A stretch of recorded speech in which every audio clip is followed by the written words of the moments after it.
Life is no balance at all.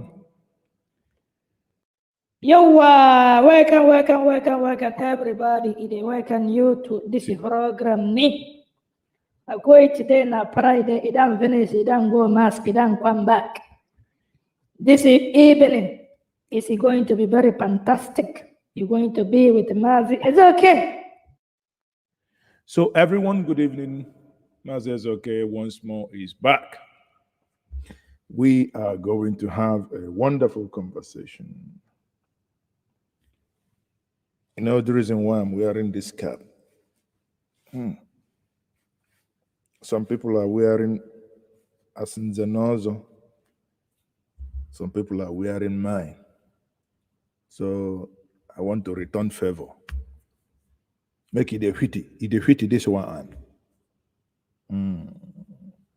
Because if you hit this one and acquire a day for spirit. Once more, everyone, good evening. I am still Mazes, okay? And you are live and direct on Ginger Media TV. If you are new here and you haven't subscribed to this platform, please kindly do. Click on the bell icon. Click on the subscribe button. Do me a favor, share this stream. It's going to be an interesting conversation. Not only that you share this, remember to also tell me where you are watching from. Where are you watching from? Mazes okay is broadcasting live and direct from London. I am broadcasting from London today, not the Ground Zero. This is, broadcasting live from London, right? Oh, where is my? Yeah. So we are live and direct. I was a little bit late than 9, as I said. I went out. I thought it is here that I have my tapper. Whenever I call my tapper to say I need 2 gallons of up wine, man says, consider it done tomorrow morning. But sadly, here, I have been given tea. I have turned to from Ichie to tea drinker. And whenever I drink this tea, what comes to mind is the visit of Dr. Nanda Azikiwe and Tafa Balewa. When one, if you, as they told us, if you, after drinking tea and you leave your cup this way, they'll come and put more. After a while, this other man was drinking. And Zeke looked at him and he doesn't know what to say so that others don't catch the joke. Suddenly Zeke said, Abubakar Nguchi Buchiko. So it means Abubakar Nguchi Buchiko. Abubakar, when you finish drinking, turn your cup upside down so that they will know an adult has said, no, I no longer want. So everyone, I hope, so let's do a roll call. Thank you, everyone. Wow, I have Chibike here watching from Kano. Chibike, how is Kano this evening? Lech what? Whoa, this Oyibo himself now. Wow, Lech what, UK? That's Emmanuel Bajide. Emmanuel Bajide, you're welcome to Njenje Media TV. You're welcome to this platform. Dime Pna Wapa. Oh, there. My sister, I met you in London. How are you? I took a picture with you. Let me see. Let me bring your picture up so people will know who I just greeted now. I took a picture with you and area father. The danger, not a danger, but many people these days, I was, where did I go? I can't even remember the name of the place, but help me if you remember. But can't remember the place. What's it called? So when we went there, it was nice. We had fun. I went to see area father. And Chike, Ike Dinobi Chibuike is watching from Dallas. No, sorry, Chika Ejimola. Ejimole is watching from Dallas, and Chibuike is watching. Oh no, sorry. Okay. Venus Rosa watching from Italy. Wow, a lot of you. It appears when I do a late night show, it's the day of the diaspora. So let me quickly share this um photo. Permit me. No, I think I need permission. Mwapa, do you permit me? Mwapa, do you permit me to share the video we took? I wouldn't share until you say yes, please. I don't want to be sued. You know, Mazi doesn't have money, so I don't want to be sued. I'll wait until he say go ahead. Watching from Gal. Where is? Oh, okay. She says yes. Okay. And here we go. Here is the picture. You see? So that's her. I think that's her there. What a lovely and a wonderful lady. You know. She recognized me, obviously, and what's it called, on this side, on the where I stood, if you on her left is the man himself, the no other person than Maune Joka, the masquerade himself. It was a very memorable and a fun night. We had fun. When I say we had fun, we had fun. We had fun. Met a couple of people. I think I met what's his name again? This musician, Igotala. I can't remember his real name, but I think he's the one that sang Igotala. I met the publisher of elumba.com. Many more others, obviously. As many of you may have seen also. I'm still in London for rent. Oh, just kidding. I'm having a swell time this evening, people. Okay, so it's good to have fun, and at the same time, yeah, at the same time, So that's it. Thank you very much, my sister. It's nice to see you come on this show, and here we are. Antonio Oyo is watching from England. So, people, we do not have enough people this evening. Share this stream, share the link, let others join you. Share them, share this in your WhatsApp groups, to your friends and family. Go and tell your yard people, go and they are doing. Huh?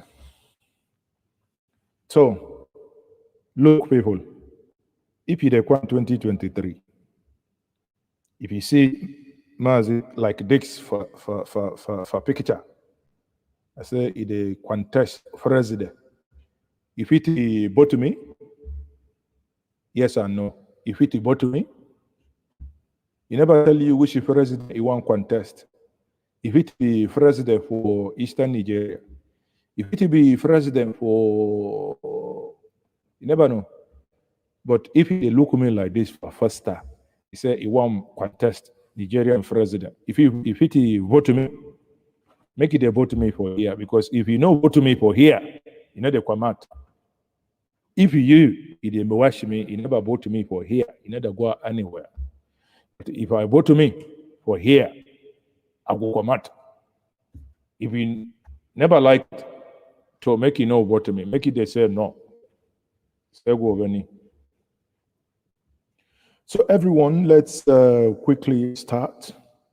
once more, it's nice, like I said before, that all of you are joining me, and you did join me this evening.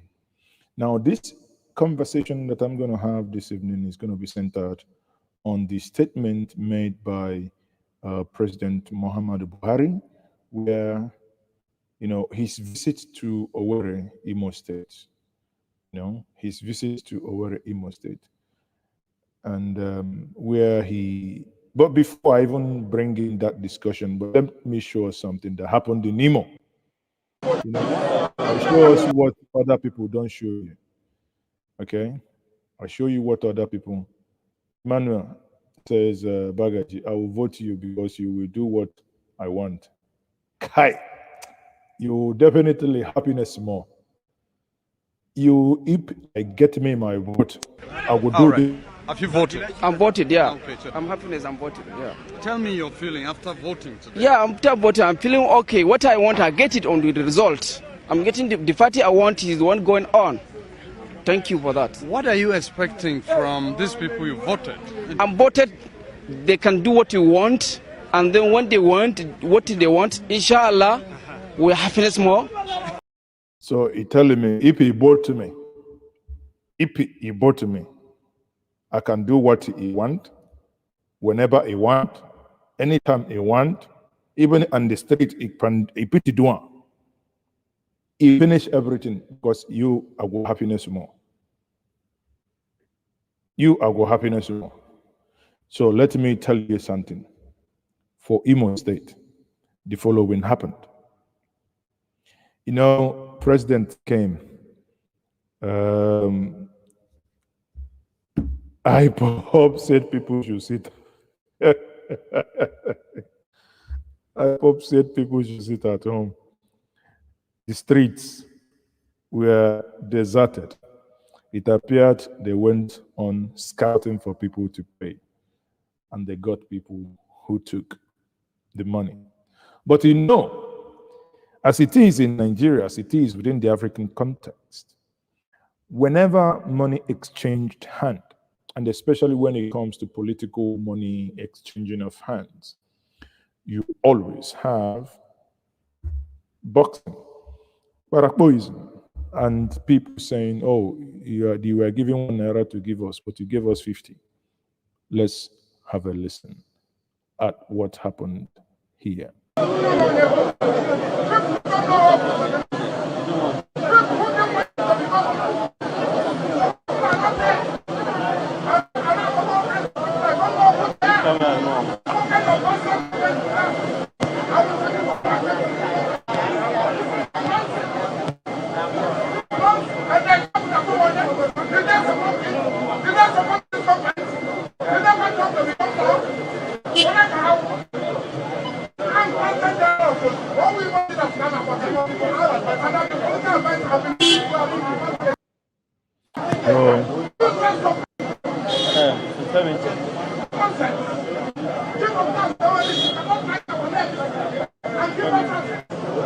Anyway, make a no ball now.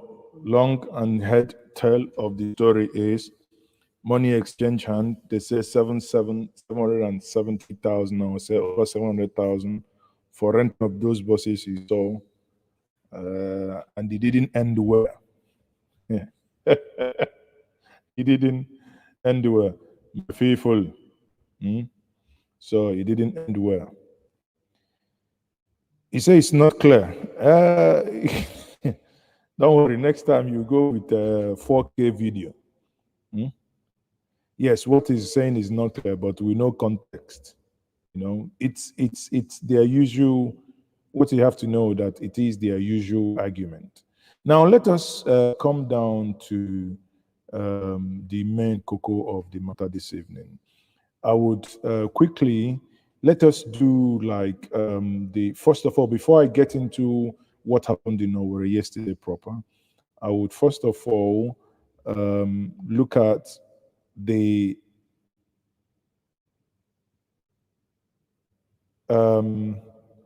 what a Muslim cleric thinks, what he thinks of those governing us today. Pay attention. before we now get to where we are going somewhere. People, you know the reason why I say when you come to my show, Killing is becoming when you come to my show, you need to go and bring something to drink because you will need it. Wow. norm in Nigeria under your watch, Mr. President. If he wants to deliver, may the Almighty help him.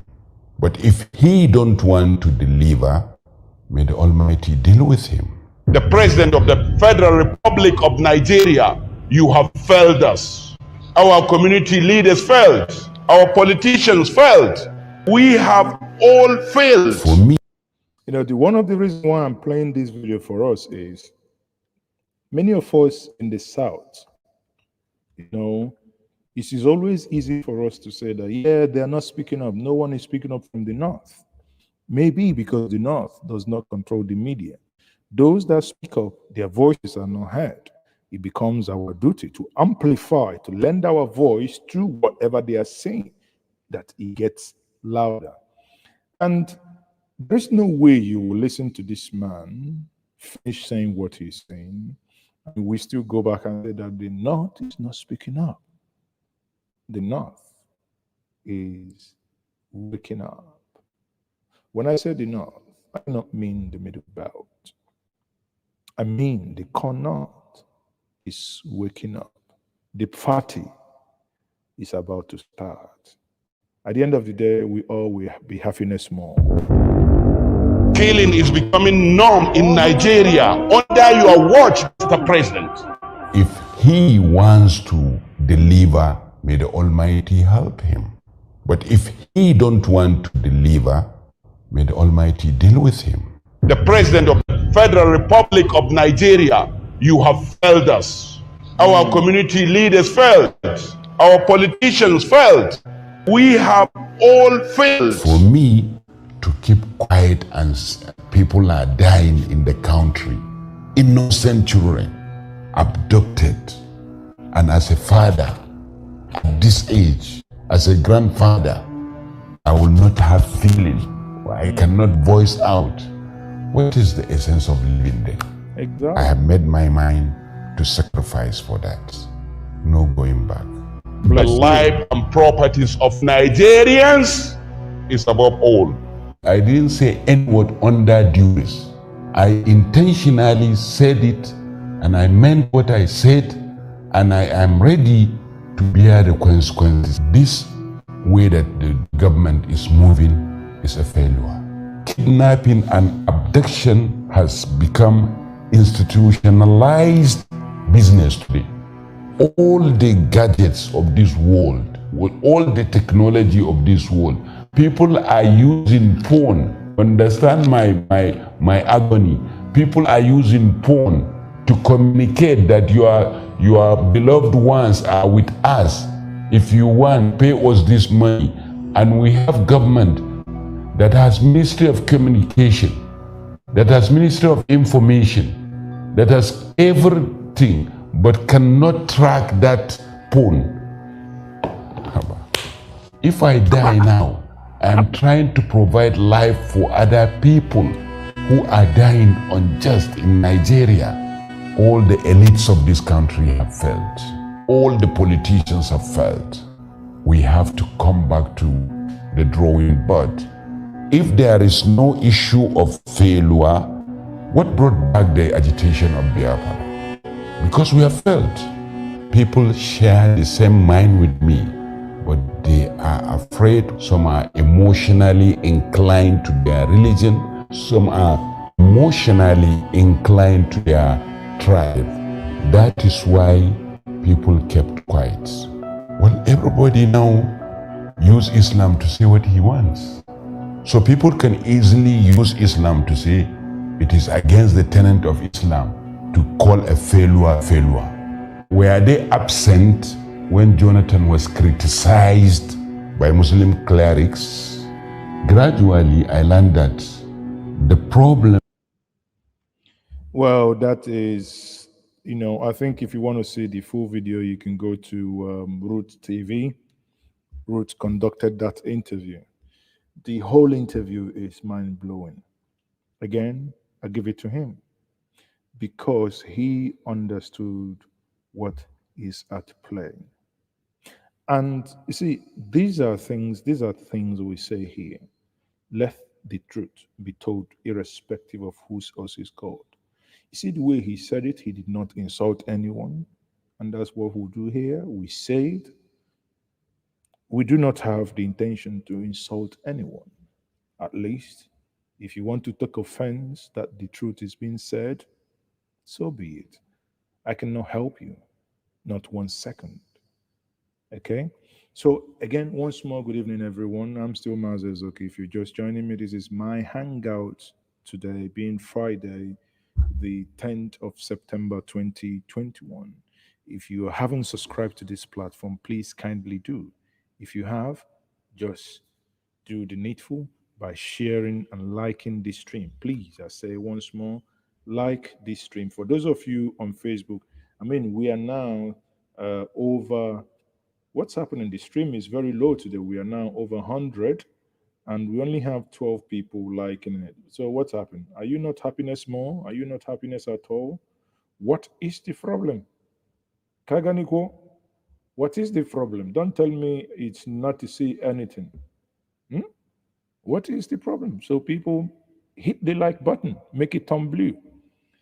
If you're typing your way of, I no one is even typing on the comment section. So you're actually free to just do the needful in 1 minute.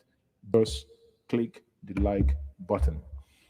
So let's continue. Now we go back to Imo State. Buhari now comes to Imo, says that, I won't say it. I will not say what he said. Let us, first of all, look at this conversation first. So let us, hold on, look at it.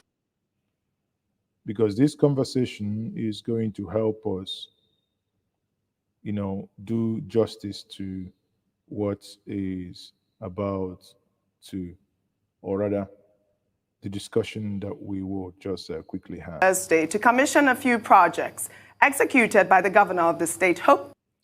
Wait.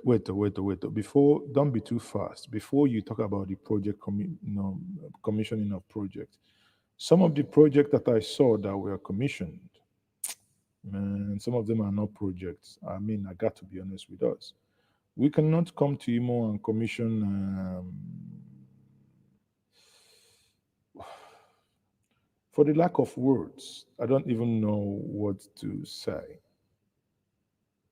Honestly, I don't know what to say. But for argument's sake, I keep quiet. Let's go. Uzodinma garnered a lot of mixed reactions on social media. While many Nigerians commended the president's visit as it came at a time, some Southeasterners expressed anxiety over alleged marginalization of the region. Now, we expressed concern against, you see, these reporters, they say alleged marginalization. We say it's marginalization. So who is alleging? There is no allegement here. It is against marginalization. We will get into that. Elumba News is asking, what did Buhari commission in Owerri? So I think many of you who are in Owerri here will tell us what the man commissioned. What I saw he commissioned was gutter and culvert. If there is any other thing he commissioned, please do let us know.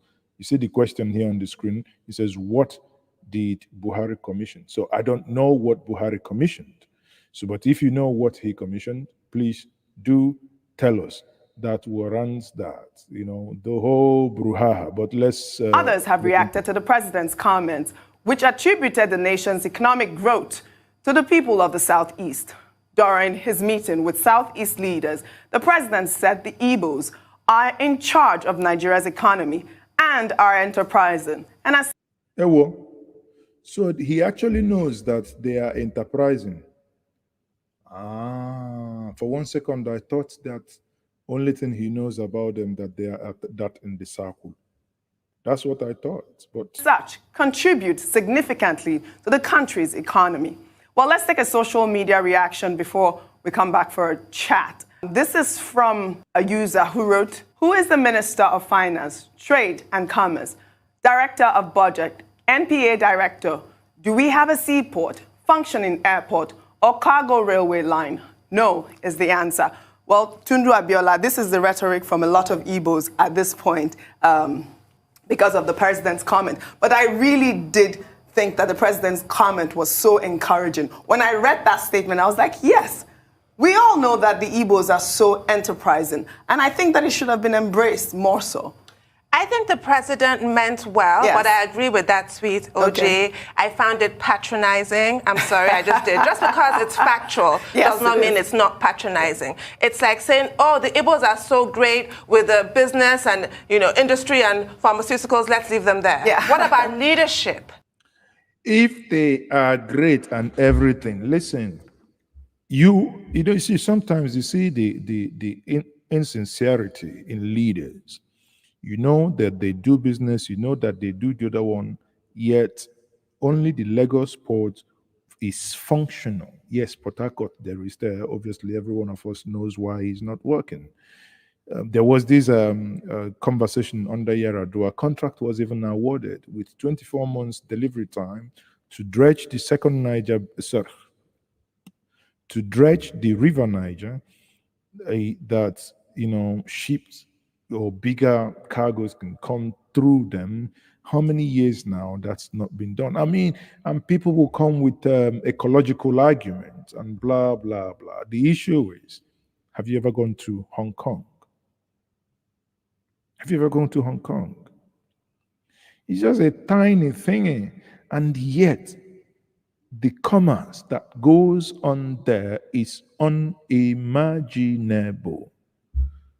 Rather than do these things where they ought to be done, we take them. I mean, just like the other time we read, oh, we are going to build naval base in Castina. How? What type of ship is going to go on that naval base? Are the ships going to be powered by sand or what, for Christ's sake, for crying out loud? The next thing somebody tells me, oh, Mazi, that is health speech or hate speech or whatever. Look at it. I so much love this cartoon. Moving the naval base to Kano, that's what it has become. But the Igbos, at least we should now go and celebrate and laminate it, because the president has said it, that you are enterprising, not me. But it shows one thing, actually, that he is aware. He is aware. He is aware that you are enterprising. Glory be to God. Glory, glory. What about the presidents? If they're so great, then let them be great across the board. Correct. Look at what they say Exactly. about us women. All politicians come out and say, oh, women are so valuable, Yet you and you won't mean vote so them. much, and you're holding up half the sky. But we're massively underrepresented where it counts, which is in leadership. We do not get a seat at the table. Yeah. It's the same thing with black people. Break I mean, the you table. two can't really relate with the women one. But as black men, I'm sure you can. Black people all over the world, oh, you're so great at dancing. Oh, you're so great at sports. But stay there, that's your place. Oh, So that's how I find it mildly patronizing unless you back it up with action. You're not alone, Tundu. Dr. Abati, you're... Well, I think it should be expected that the president's visit to Imo State would draw mixed reaction. Yes. As we're being told, there are persons who did not want him to come to the Southeast. There are persons who thought it was a good idea for him to engage with the people. And there was a lot of anxiety surrounding his proposed visit to Imo State. But the president showed confidence, as I was trying to point out yesterday, in visiting Imo State, in visiting the heartland of the dot in the circle, as he wants. Well, he called it the dot in the circle, but I don't actually agree with you here that he showed braveness. How? Is he going to a war front? If he wants to show us bravery, he should visit Zambiza Forest. He should go to Castina. He should get into the bush of where those our children are kept when they are kidnapped. That's where he shows bravery. He shouldn't come and visit a region that it is that, until recently, the safest region in Nigeria, and we clap for him that he shows braveness. How? Is anybody threatening him from coming? Even the people led by IPOL, well, the only thing they said that was, well, you don't like us, we sit at home, we come, you can come and go, no friction. That's all. So for me, I see no sign of bravery. You see, that's the thing. When someone abuses you so much, I give this analogy. When someone abuses you so much that it comes to a point you are so hungry, the person goes to McDonald's and buys you the cheapest meal deal and brings it to you. Now, suddenly the person who has been abused begins to sing the praises of the person who goes in and bought him junk as food. No one now asks the most important question that has to do with the abuse, ab initio, not the silly, scallywaggish gesture. Referred to the Southeast, in spite of protestations to the contrary. And it was the second time he will be visiting the Southeast since he assumed office. Yeah. You see, oh, Jesus Christ, I feel like crying. Listen, the second time he has visited the Southeast since he assumed office, then let us clap. Freaking hell. We need, if you want to be a president and you are not capable to visit every region, every quarter, then do not contest. You should go and feel the pulse of the people. If genuinely you have been going to the people, I do not believe that the level of resentment and agitation going on here within the Southwest and the South should be going on, because you would have felt the pulse. You would have known the reason why the people are doing this. And not even because what is happening is not even within the political class. It's just that the downtrodden, the people are saying enough of this suffocation is suffocating us enough. It is the duty of the leadership to look inward, to meet the people that you went, when you needed their vote, you went to speak to them in a language they understood. I didn't say you lied to them. Did you? Did you lie to them? By the way, let me see what you told us, Mr. President. Actually, if I call you now and say, irrespective of whatever happened in Nemo, and I say, what is the current situation in Nigeria, Mr. President? The government has failed to do its... Sorry, who did that? Is it which government? Hold on. Which government are you? The government has failed to do its principal duty of protecting life or property. But that's what you said you're going to do, Mr. President. The government has failed in protecting lives and property, which is the principal duties. Anyway, let's go back to Owerri. I don't like this. I don't like this thing happening in Castina. But let's go back to Owerri. He added color to it by dressing up in Ishiagu. Yes, because he dressed in Ishiagu. That's why I went to my wardrobe. I brought out my Kangani. He scored, in my flesh. We call it thread by vata. If I fit on my red calf, I fit on the one I fit on. Kagani understand why he fit on this one? Because he fit in my own, I fit your own. If you dagger me, I dagger me. Which is, a symbolic attire for the people of that part of the country. Although I've seen a lot of memes, a lot of comments about the tailor that worked on the president's trouser. Abati, it go hard for you to make heaven. I was trying to be very serious here, hoping that you will not bring in this tailor. But suddenly, Ruben Abati brought in this conversation about the tailor. But this tailor must be, somebody telling me this tailor is IFOB. The tailor is an IFOB member. Because in the IFOB, the only person he give you a job, he go ask me who he go wear the trouser. He telling me now Buhari. I say, which Buhari he they talk me? The real Buhari have been a Juberi. I tell me waiting make it they make a choice, but this small people, this is dot to the circle of people. You go show this is trouser. Look at me. Look at me. This is trouser. Huh? This is trouser. Whether somebody either so I mean na carpenter they do this one. I never understand me. And look at me, this trouser. I say, kai. Oshomole must be jealous because somebody has taken over. Oshomole is no longer the fashion for it.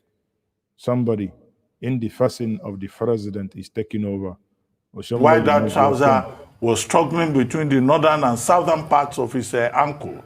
But that's on the lighter side that people brought up. But the emphasis that our attention has been drawn to is the summary of the visit and of the closed-door meeting that he had with Southeast leaders by Femi Adesina. And what are some of the highlights? He says that, look, the Igbos are central to the unity of Nigeria, and nobody can argue with him on that score. The Igbos are the only people that are in all the 774 local governments in Nigeria. Absolutely, Dr. Abati. And it's on the basis of that the president was saying that they hold the purse strings of the Nigerian economy because they are everywhere. Anywhere, if you go to any village, there is no Igbo man there, leave the place. It means there is no prosperity in that place. So he's right on that score. Yes. And then he used the opportunity also to offer, to reassure, which was the first statement he made, the people of the Southeast. He says his administration will ensure that there is security, improved security, he said. I assure because you. it's when there is improved security that there will be prosperity. He said that his government will complete the second Niger bridge. I think that the people of the Southeast are waiting for that promise to be fulfilled during the tenure of President Buhari. And but Ruben, but you have to know that that as I'm speaking to you, I am losing weight. That means I am working very hard. If not for anything, I'm working very hard on the second Niger. Are we likely to use a different approach in the fight against insecurity, especially kidnapping, which is a big issue now, sir? No, I have just seen the IG. I think he is still losing weight. So I think he's working very hard. He's working very hard. He's losing weight like me. So you see that cap of Mr. President. When he wore his Isiago, he dropped it by the side because this is DSS take note. I just borrowed it from Mr. President so that I can fit it on. It will be a major legacy. He says he's also committed to the fight against corruption, where he says that consistently. So he used the opportunity to restate his commitment. And then he talked about free and fair elections in 2023. And he implored the leaders of the Southeast to make sure that the youth of the Southeast also do everything possible to ensure that the elections in 2023 are free and fair. Ruben, you should have also reminded them that not only the youth of the Southeast, that the youth of the Northeast and Northwest and North whatever should also, or rather the elders of those regions should also make sure that children don't vote. Not only that the youth should make sure, but also elders should make sure there also that children, underage voters, do not cast their vote. Because he commissioned a drainage project in Dick Tiger Road. He commissioned the new ESCO chamber in Government House. Yeah. He commissioned the Obinze, the Nenge Obinze Road, and one other road project, which, of course, all of that serves the purpose of the governor, who was called Ogididaga by the president. And people have also been making a huge joke out of that. Anyway, that's by the way.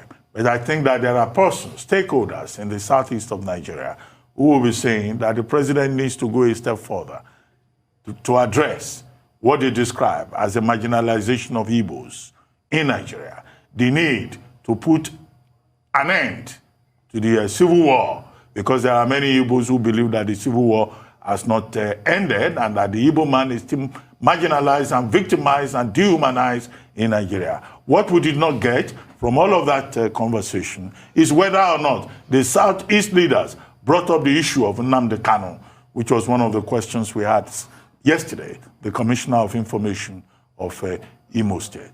But as a confidence-building effort, as the president trying to show that he's in charge of every part of Nigeria, no matter what anybody else thinks, that was quite an achievement. All right. Well, we'll have to go on a short break now before I take your comment, Rufai.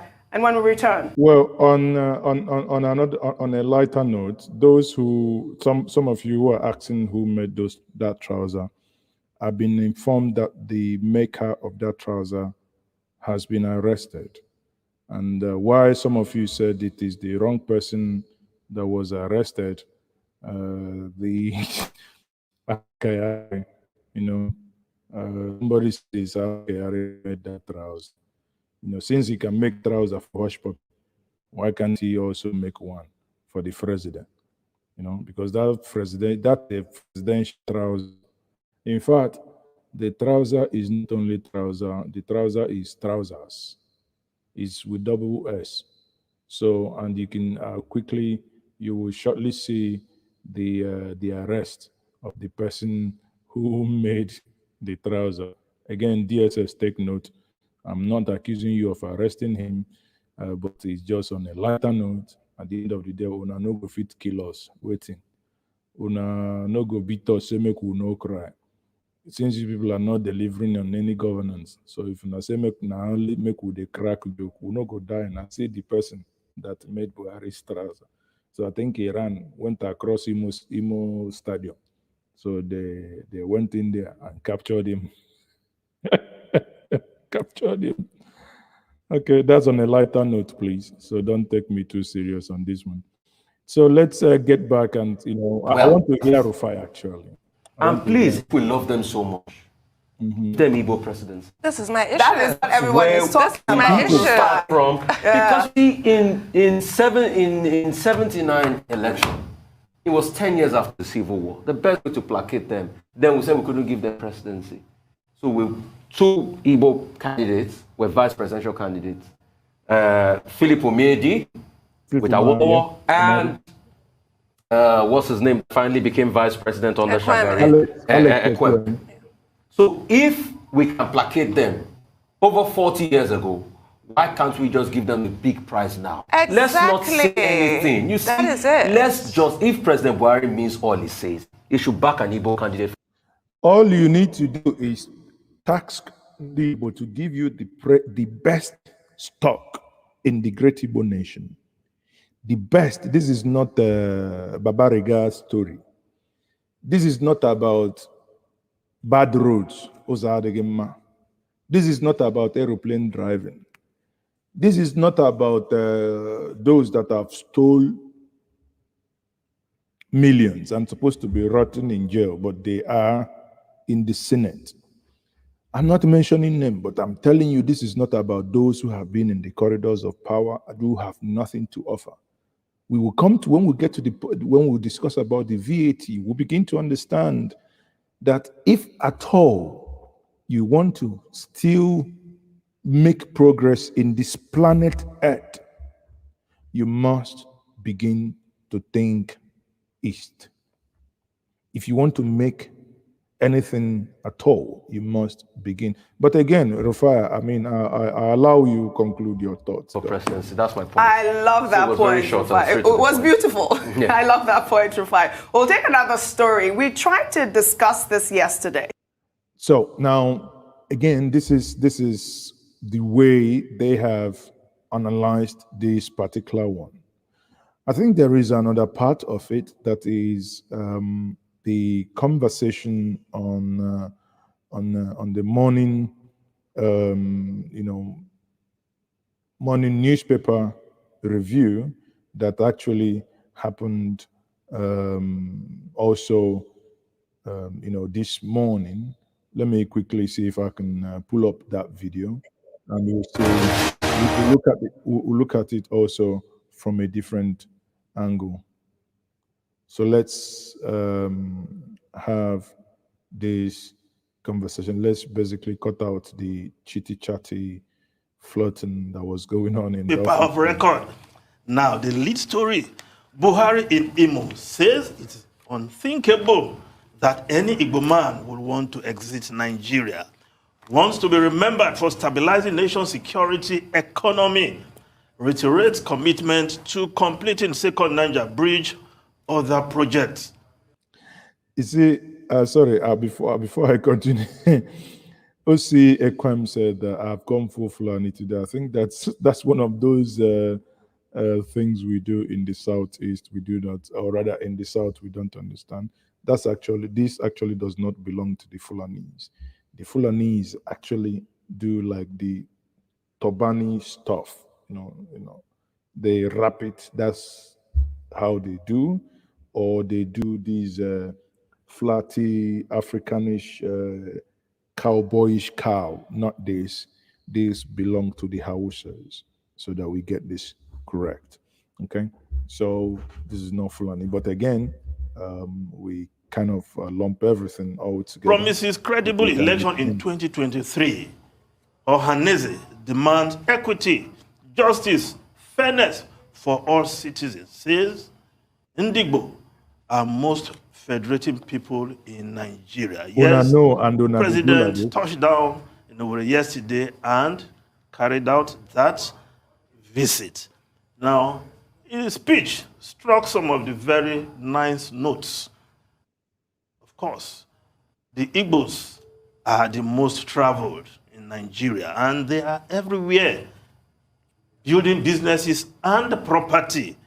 And of course, it is unthinkable that the entire Igbo nation will want to leave Nigeria and cocoon themselves into the southeast. You see, that is, when I read something like this, what it tells me personally here is that till now, the leadership, be it in the southeast and be it at the presidential level, still does not get it. Still does not get it.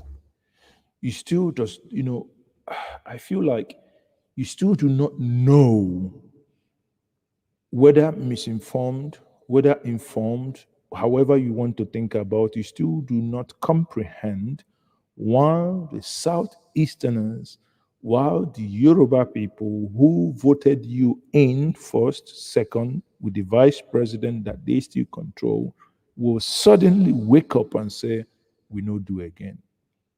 It's heartbreaking because it means the leadership still has not got it.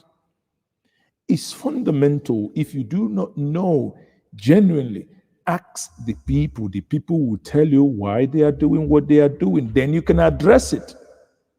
Because believe you me, the moment you address the angst of the people and why they do what they do, the agitation will die down. It's as simple as that. I can bet you on that. This is a no-brainer. But when few or some young men feel they want Biafra, that should not be a generalization that all Igbos want to leave Nigeria or they don't want to be part of Nigeria. Now, as for the other part of the president's speech, wants to be remembered for stabilizing national security and economy. Yes, when the president was campaigning in 2014, security was at the top of his manifesto, and many Nigerians gladly voted for him because they said he is a military man. He knows what to do. But I think the state of security before the president and now Nigerians are wiser. Whether he will be able to turn the table in less than 2 years before he leaves office is another. God, please don't they talk like this. Some of you will just be, I don't know, honestly, I don't. If for 6 years you're not able to do that which you promised to do, as we say, now who in salary no do, now over time go do them. If you're not able to build your mansion with your salaries, now only when you do 5 hours overtime, you had 8 years. You've done 6.5 years. So the 18 months that is left, that's when you do magic. And that 18 months take away 6 months. So basically, you have less than 2 years. Quote me, August next year, this government is finished. It's finito. Not a single project, not a single thing will happen from next year. The government is finished. And here you are talking about, can he deliver? Can he deliver? But you're part of the problem because you can't even That matter altogether. But the story that can be summarized is that Nigeria is more insecure today than when the president took over. Only last week, the young Showore was shot dead on his way from Okada, University Town, to Benin City, equivalent distance of Ikeja to Shagamu. Nigeria is that unsafe now. Not to talk of what is happening in the northeast and the case of rampaging bandits, terrorists in the northwest.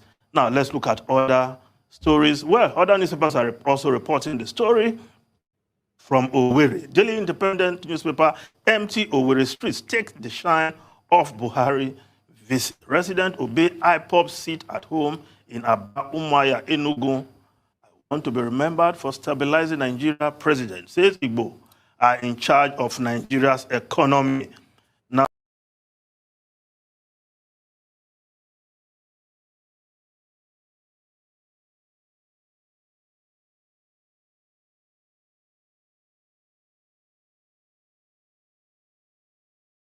let's actually see if like in that clip, he was saying that the president stabilized Nigeria. Do you really believe that the president, let's do a quick poll here. Do you feel safer now in 2021 compared to 2015? Do you feel safer now in do you feel safer now in 2021 as compared to 2015? Do you? Let's just do a quick poll.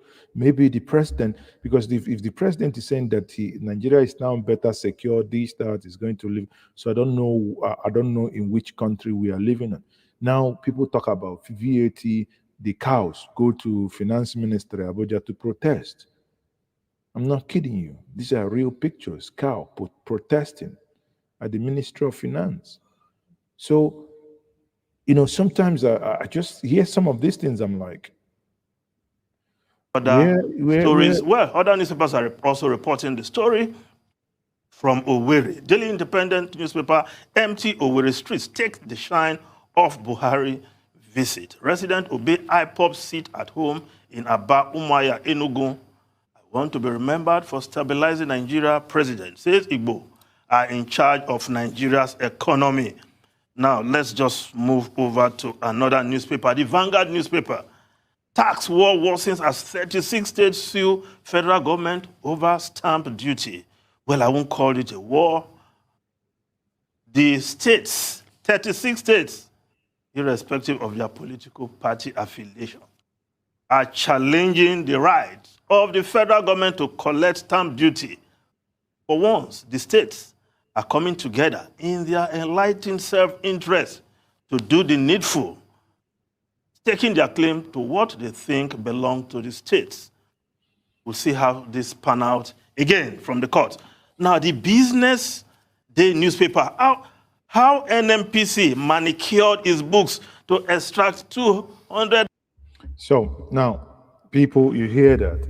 My key takeaway here that we would ask everyone to contribute is, do you, in Buhari's words in Imo State, do you feel safer today? Do you feel safer today in Nigeria? That is what President Muhammadu Buhari said in Imo State, that he's done more on in security. I would want to see your hear your comment. I think I have someone like Emilia Nwabuana here who says that he improved security. There are one or two other people here who also would disagree with you, but that's the essence of this conversation. You know what we're going to do?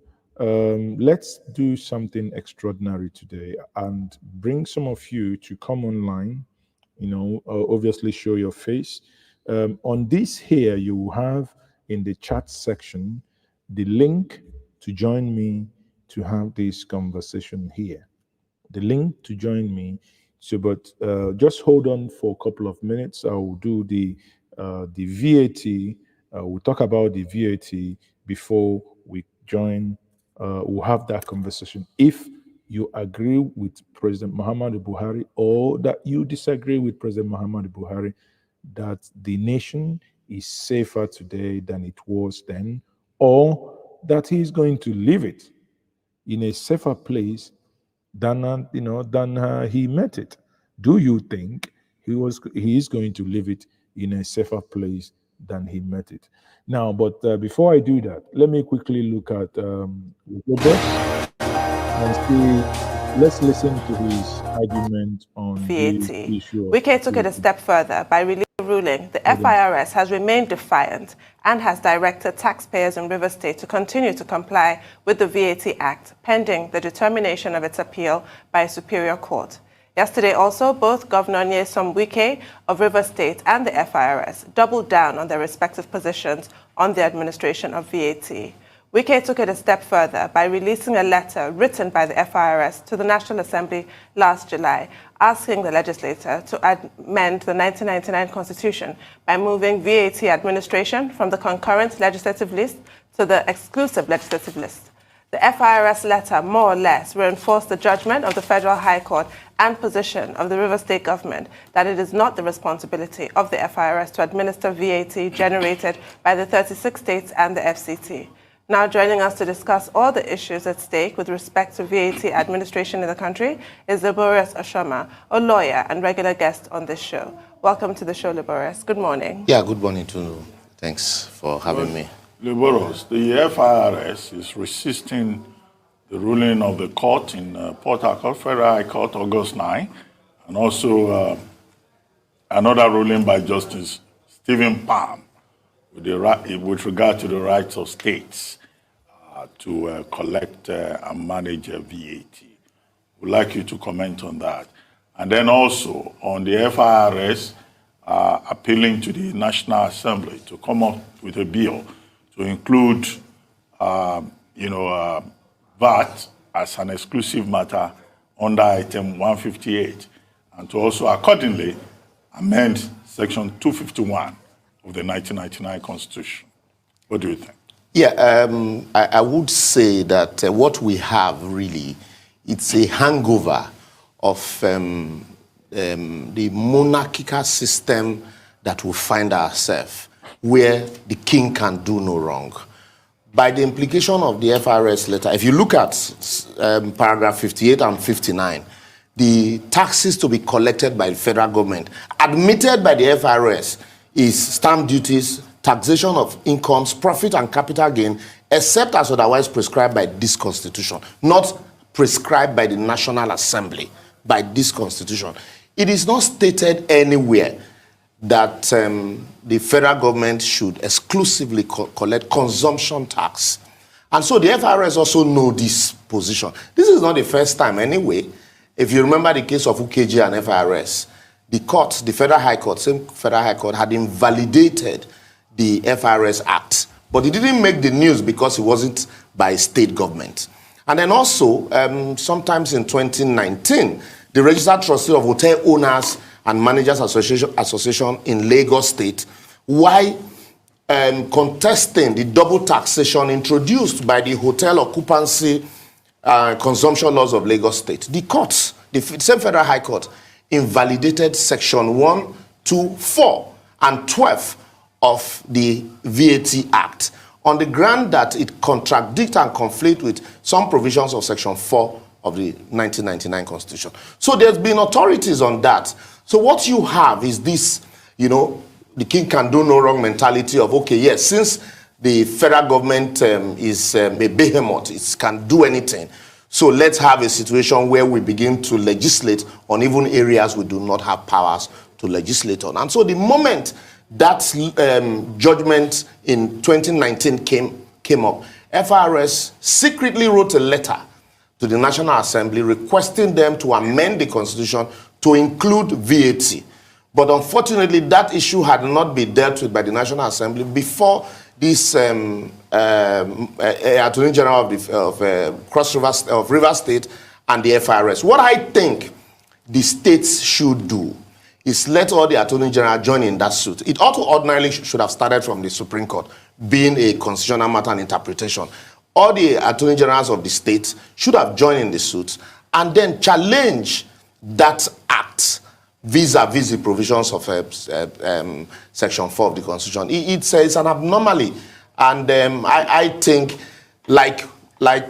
before now, like I had always advocated, the restructuring that we clamor for might not necessarily come from amending the Constitution, but true interpretations of our laws, because that was what happened in India. In India, what the justiciability of Chapter 2 of their Constitution, which is similar to us on the fundamental objectives and directive principles of state policy, was done through the courts. It was the interpretations that the court gave to it that you can sue, that these rights are not just right donated and that they are justiciable. And so in the same vein, I think it is high time that our courts should stop this attitude of conflicting judgment and let them. Sorry, Lobros there. Even beyond that, what I expect states to do, beyond VAT, but you see, this VAT is a double-edged sword. I would explain later. You know, one thing that the states should actually do more is to begin to take legal action against the federal government. The right of water, where Lagos State grabbed it under, I think under when Professor Yemi Osibanjo was Attorney General of Lagos State. They were able to create their LCDA or whatever in Lagos State that Obasanjo himself felt that he could do nothing. Then he seized the monies accruable to Lagos State local government, local government areas when Lagos created the Lagos State local councils or whatever it's called. So we begin to, and I was telling somebody yesterday, what stops if we are so angry and the things, both to referendum or whatever you're asking for is not forthcoming. What stops us organizing to the point that you push? Why can't the Southeast and the South-South build interconnectivity railways? You say this now, somebody watching me will tell me, oh, it is not possible because it's in the exclusive list. Have we challenged it in court? Have we? Rail, as I speak to you, is being moved into the concurrent list. Those that have been waiting because, the reason why we cannot do light rail in Anambra or in Rivers is because it is in the exclusive list. If really you want to do it, if really we are talking about Second Niger Bridge, as if it's a bridge that leads to heaven, what stopped us from going to court? Delta and Anambra will build their own bridge, take the toll, generate their own revenue, do the roads. Delta, you do your own section. Anambra, you do your own section. Do we have men bereft of ideas? Who says that it's only one or two bridges that must cross the Niger Bridge? What happens if you make your own choice? I want to cross from Delta to Anambra, and I want to use the Delta Anambra Bridge, not the federal government bridge. If federal government is charging 200 to cross theirs, I will charge 150. What happens to people thinking outside the box? You know, the one good thing I like so far about these rough fights of VAT palaver is one very fundamental thing that I like about it. It is bringing that same conversation.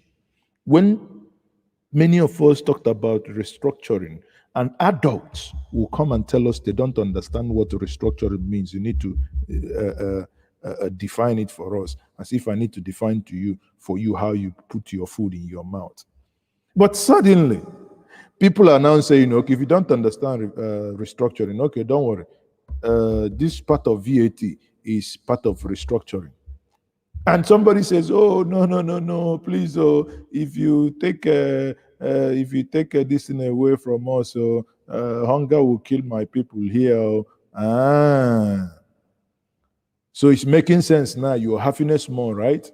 But when the same person was saying other things, listen, when it comes to other things, you basically do not want to play ball. But this one, you want us to play ball. Not saying that the southern state wouldn't suffer as well. Far from it. I will share, before I allow the guest here to speak further, I will share this with us, because this probably, for those of us who are discerning enough, who understand what I want to achieve with this. Now, this is, can I make it bigger? This is the IGR collection, that is internally generated revenue by state. Let me see if it can be bigger. Okay, yeah. So this is the IGR collected by states, right? And let's do this simple arithmetic. If you look at it here, now this is for the year 2020. You see that Lagos collected 118 billion 0.99. That is 118.99 billion, right? That's Lagos State. And that is greater than what the Northeast, Northwest, and North Central paid. But when you look at it also, people from all these regions also contributed to what Lagos is taking. You see that centralization. Question is, yes, Lagos generates money here and there. There are properties, highbrow areas, this, that. The seaport, whatever. But if you divest, I bet you that if some of these things go to Northwest, if some of these things goes to Southeast, you will see that Lagos IGR will no longer be here. But if someone, by the virtue of the fact that he only can import something to Nigeria through Lagos, of course, he has to live in Lagos. He has to do his business in Lagos. Therefore, he pays his value-added tax. He pays. He contributes to the internally generated revenue of Lagos State. Now, the critical point I want to drive out from this is very simple, people. I want us to pay attention, because this is not a conversation of emotion. It's where we need to apply wisdom and where we need to apply common sense. Now, look at the whole Southwest, outside Lagos. Even Northwest generates more than them. Even North Central generates more than the whole Southwest, right? The only one that they generate more than is the Northeast. Then they come down here, the South-South. You see that the whole of South-South, the basic and the greatest driver in South-South is River State. And they generate internal generated revenue is 263 billion, right? Now, the Southeast generate combined a mere less than 100 billion for the whole year. That is shameful. The truth must be said. Now imagine if everybody says, no, subvention go. If these subventions does not come, how is Southeast and Northeast going to survive? But it is also good because that it's, I like the fact that Wike and Sanwo-Olu is doing this thing they are doing. Honestly, I love it, because it will now push us to the point to have those critical and germane conversations that would eventually get us to a solution. Because if Gombe is saying, if you stop this, or my people will die in state, I will die this thing. Oh, and I say, who is talking about his people dying? The same man that opens up his mouth on a national TV tells people that he visits his state, a governor, governing from Abuja. What manner of people are they? You are a governor of a state. You live in Abuja. You govern your state from Abuja. But when it comes to, I think someone is joining my stream now. That's Onyenimo. Okay, Onyenimo, please, you have to endeavor to turn on your video. Now, but when it comes to collecting money, what we are doing, in the words of Professor Ike Ekwolem, Dr. Prof, whatever you want to do, the former Senate President, a Deputy Senate President, he says that what we operate in Nigeria is the feeding bottle federal system of government, where men, adults, with agbada, with the red cap, with the shokoto cap, with the whatever cap, who at the end of every month, they will go to Abuja with Bowel, like Bambiala, and want to collect federal allocation. We must walk away from this hurtful way of governing ourselves. My idea is it might be a very hard thing, at the initial stage to do, but we must come to a point that we renegotiate this damn structure that does not help anyone. What this structure breeds, it breeds men, women who are incapable of thinking, because you see, every idiot gets into office, he becomes an overnight billionaire. That's why the basic thing they do, they tell you, if you want to contest, you buy form, 37 billion. Listen, anyone who is an average person that has idea and want to contribute anything, he said 37 billion, that person wouldn't even near, because he will say, so 37 billion probably could build me a duplex. Then I will live comfortable. So why would I want to use duplex and go and buy this thing? Because I know, just to expression of interest, just buy form, use your pen and biro to do this. You haven't even talked about any other thing. But the moment you begin to look at something like this chart, we'll see, because for me, I do not only see 400 and, in fact, actually it's 419, because it's 418.9. So I round it up, it's 419. Lagos is collecting 419. It sounds awkward, but that's true. Lagos is collecting 419. I am more interested in looking and understanding the figures, the conditions that makes Lagos to collect 419. Therein lies injustice. Yes, Lagos in the southern part of Nigeria, but therein lies injustice. Someone here before talked about why President Buhari could build a seaport, build this, build the other one. Who is sabotaging those seaports in other parts of the south that they are not functional, so that people can migrate and live in Lagos? We have to begin to tell ourselves the truth. If this must work, it cannot work in this present state, because Lagos State in some areas also is feeling the heat, because they are being, the things that's supposed to accrue to them is also being taken away from them. So this is like a marriage that no one is happy. The husband is not happy, the man is not happy, the children they are not happy. No one is happiness. No one is happiness more. Everyone is basically saying, this is not working, this is not working. But it's good. Listen, let Wike even drive it to a point that, because at the end of the day, if people say we don't know what the restructuring means, okay, let's try confederation. He said, no, we don't want confederation. Okay, let's try break the country. He said they are secessionists. Okay, let's try. So nothing well now, one try. Now come. Say we have love, state governors at the begona. Let us try the legal means. Begin to sue each other. If Anambra if Kogi collects Anambra, sue them.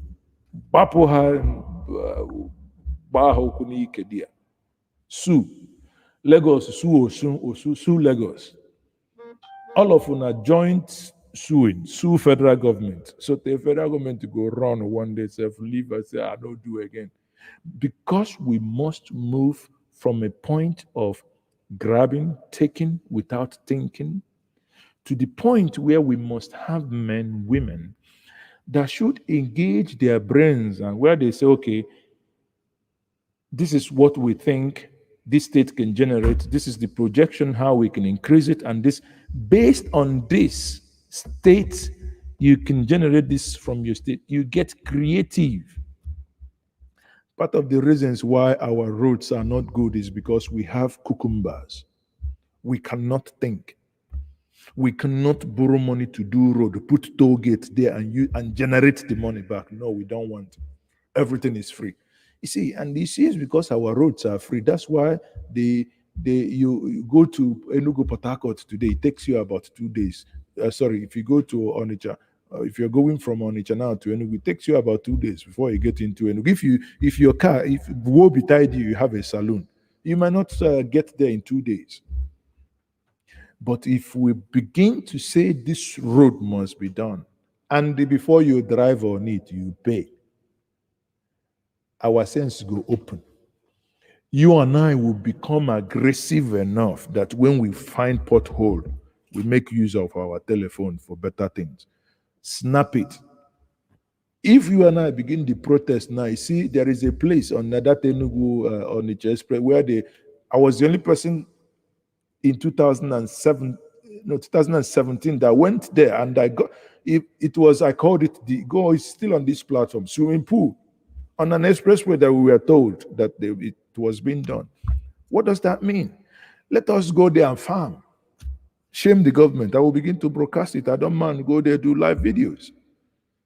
Let's go and bring Iroko tree. Even bring anywhere. If we plant maize now, some cows will go there and eat it overnight. So by the time you wake up, it appears nothing has been done. My point here remains that I believe we understand this chart, that it makes sense. This is about internal generated revenue. There are two ways states can get their money. It's either by these monthly allocations, which they can now supplement from what they've gotten from the federal government with this. Now, any state that cannot sustain itself by the virtue of the revenue it generates, if you're hoping on subvention and aids, imagine the simplest way I can explain it to those who probably does not understand or cannot understand the data before us. It's very simple. You are a father, you are a breadwinner, and you are working. Your salary cannot pay your rent, cannot keep you. If you depend on every month that your relation must send you money, Oga, you never grow. You are still being fed with a feeding bottle, and that is what it is. Oyanimo, before I think unanimous. Hold on, Oyanimo, I bring you in. Are you ready?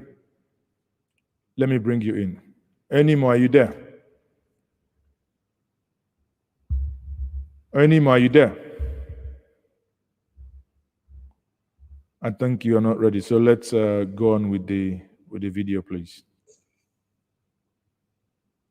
Go ahead, bring back the video. And expand the frontiers of our legal jurisprudence. The Barras will never leave home without your constitution. Yes. I've observed that. It's always in my car. So what do you make of Governor Wike's allegation that there are attempts to move the appeal from a Port Harcourt court to an Abuja court? And what's the import of jurisdiction in this context? And that's why I am saying that I think, to follow up on the steps taken by the Chief Justice of the Federation recently when he invited some state chief judges on the grant of ex parte application, frivolous ex parte applications. The judiciary should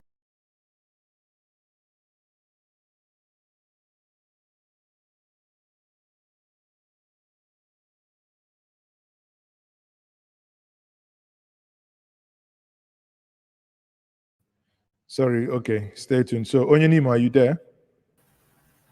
Are you there? I say, Onyenimo, are you there? Sorry, okay, stay tuned. So, Onyenimo, are you there? Can you hear me? Are you there? Can you hear me? Yes, I can hear you. Go ahead. I say, Onyenimo, are you there? Can you hear me? Can you hear me? So, Onyenimo, are you there? Can you hear me? Are you there? Can you hear me? Yes, I can hear you. Go ahead. I say, Onyenimo, are you there? Can you hear me? Can you hear me? So, Onyenimo, are you there? Mazi, give me like 5 minutes. I have a technical issue I need to address. There's a delay. Give me 5 minutes and then come back to me, yeah?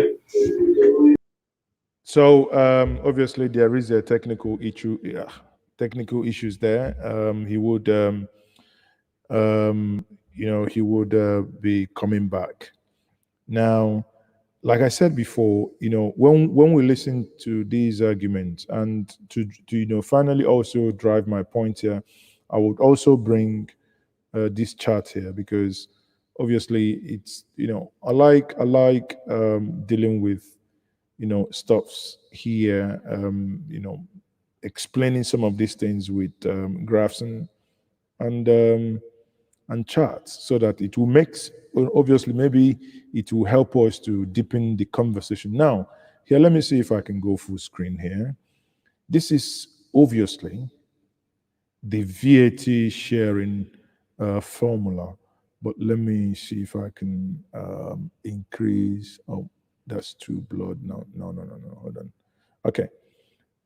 So people, if you're looking at this, I want us to understand something fundamental. Let me quickly, okay. Sorry, I need to remove this. Okay, now look at this on your top left. You will see that Lagos and Rivers State contribute over 70% of the VAT collectibles in the country. 70%. Question is why? It's very simple. Very simple to understand. Lagos drives the most economic activities within Nigeria.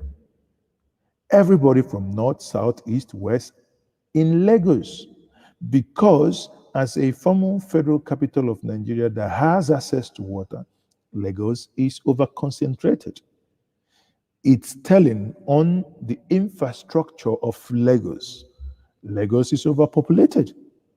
Now, there are areas, especially in other southern states.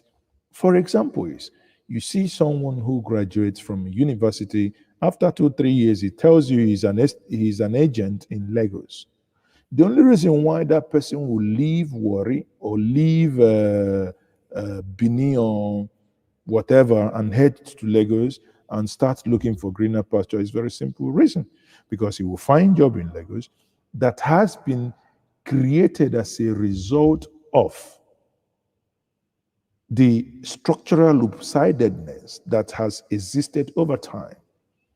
River State, why? It is because of the where the oil come from. And River State within the Niger Delta is the Lagos of the South-South. So that's where the convergence of people, where you have many people, the concentration of people, that's why they generate 70% of this fund. Now, the sharing formula of this money. So when Lagos and Rivers collect 70%, see, when they finish this, federal government will take 15%. Fair enough. Fair enough.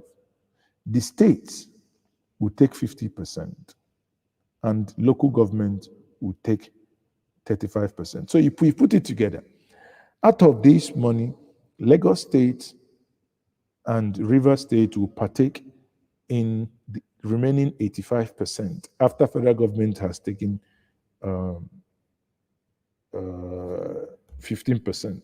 Now, there are various schools of thought that say, well, resource control, VAT, should be kind of brought into question when such conversation is had.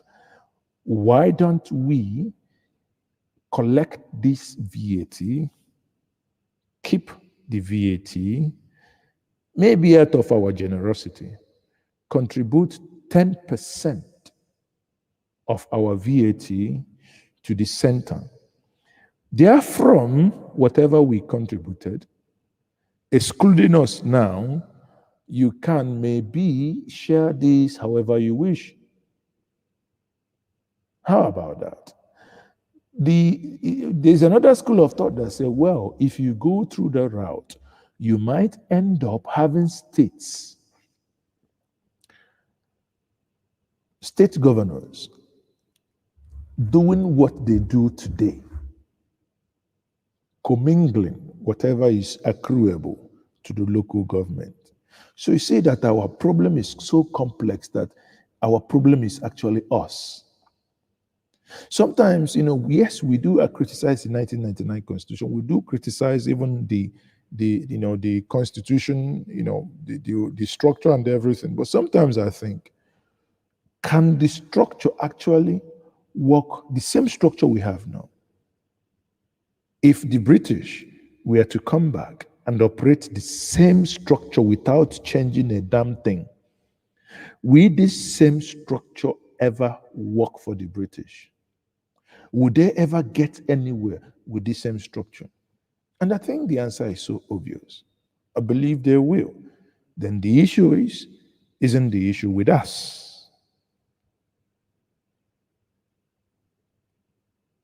Let's think about it. Now, if you look at the bottom line, if you look at some of these things at the bottom there, you would clearly see, you would clearly see that here at the bottom, you have one, hold on, let me quickly take this off. So here, you see that a state like Bayelsa. Now, the legend, for you to know what this is, the legend here in the black and the blue, concentrate and look at the Bayelsa, the first one left. So if you see Bayelsa, it means that the federal government allocation to Bayelsa is this tall. You see that? The federal government allocation to Bayelsa is how much? 152 billion. Their own internal generated revenue, 12 billion, less than 10%. Now, if this allocation in black goes off, maybe say people go pick grass for Bayelsa, move to Jigawa. What they get from federal government, 107 billion. What they generate, 8.6 billion. So shameful. Less than 1 billion. If you do the division, 8.6 divided by 12 is less than 1 billion. Now, if you go to Adamawa, 8.3 billion, what they get, again, you see, it is a reoccurring decimal. Adamawa is even trying compared to what they're even getting. Because Adamawa is almost getting the same thing, 8.3 billion, and here they have 91. So it's roughly 10% across board. Go to Yobe, the same.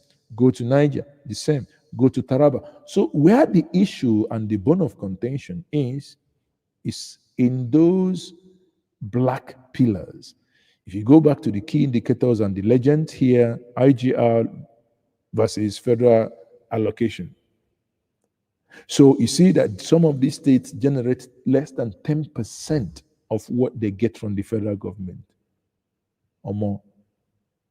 If you take this feeding bottle away, you have the restructuring by fire, by force. The negotiation. Everybody, you see, everybody will come to the negotiating table. Some will not even find petrol. Some might not even they might not even afford the petrol to come to that negotiating table because it go hard. Suddenly you will begin to have people who are coming into office not to squander and take money. Suddenly you will have people that will come into office to do the job that they should be elected or that they were elected to do. Now join me this evening. I have Onyenimo here and I have Ugo. I hope it's going to be an interesting conversation. So I bring Onyenimo. I saw your face and you put off your camera. So what's happening? Are you hiding? So DSS can see my face, but your face, you want to hide it. Come on now. Anyway, let me bring Ugo here. Onyenimo, please bring your face. Please, we need to see your face. Chineke, God of Nazareth. Ugo, are you in Nigeria? Are you in Afghanistan?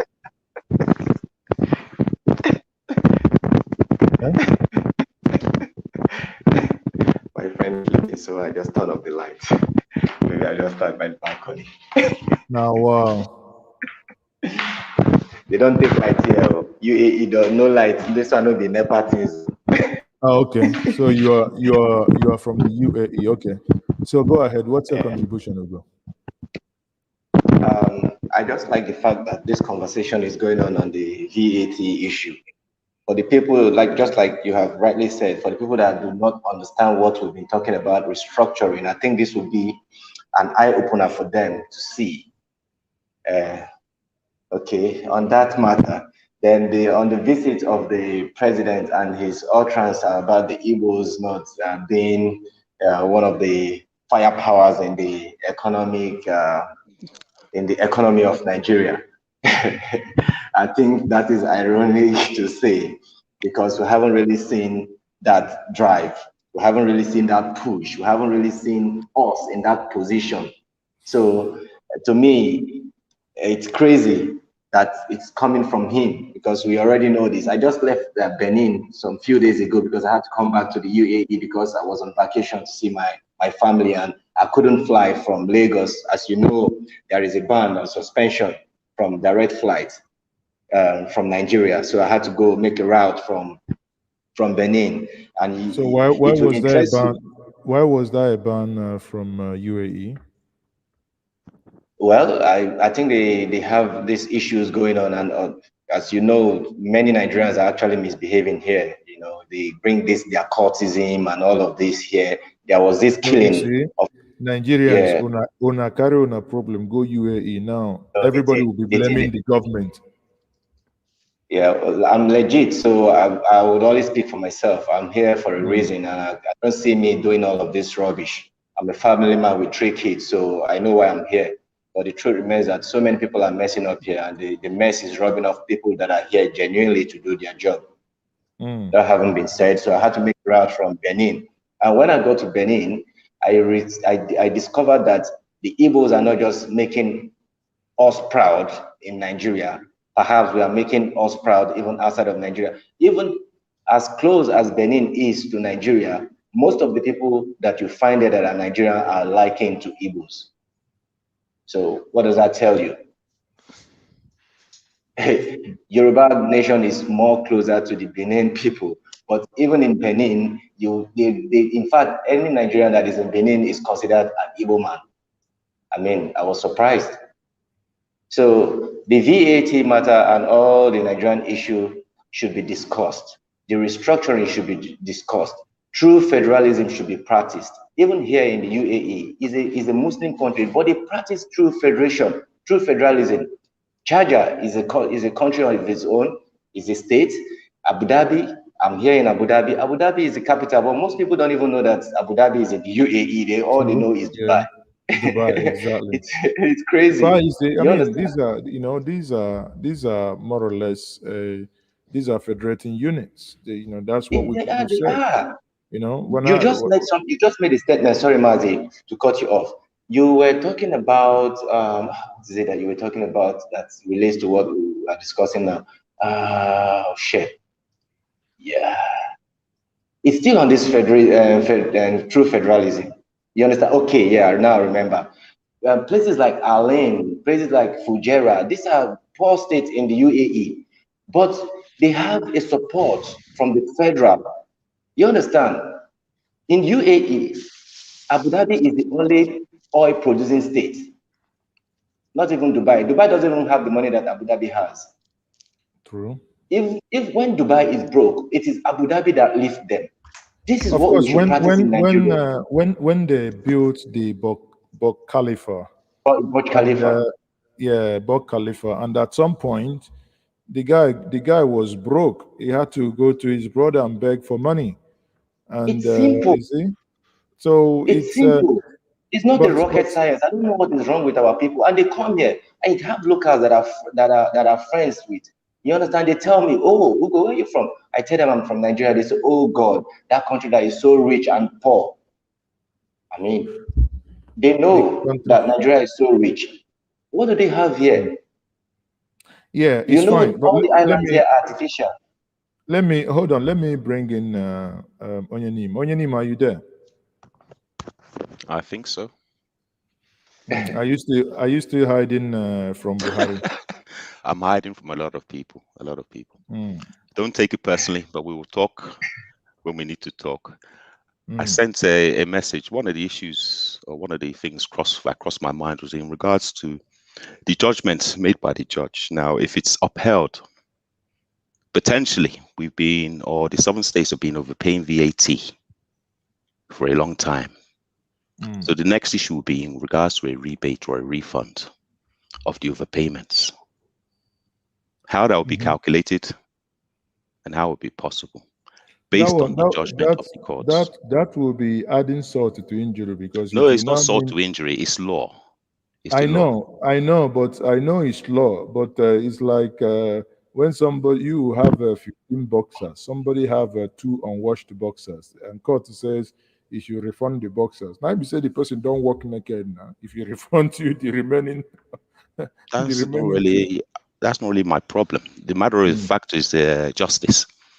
Sure. You know, understand the cases. You see Lagos Rivers, they've jumped on it. I think Benue, they have made utterances towards what we are doing. But if you just look at it from a common sense point of view, it's valid. And indeed, you know, we use this word slavery. We have been used as slaves for a long time. These funds, as per the judgment, I'm not a lawyer, but based on what the judgment stated in terms of certain things not corresponding with the Constitution. Yeah. Are you aware? Are you aware that a court today gave stay of execution? I'm very aware, but that's just like a holding tactic. The bottom line is if it's not overturned and the judgment is upheld, there becomes an issue in regards to overpayments of this VAT.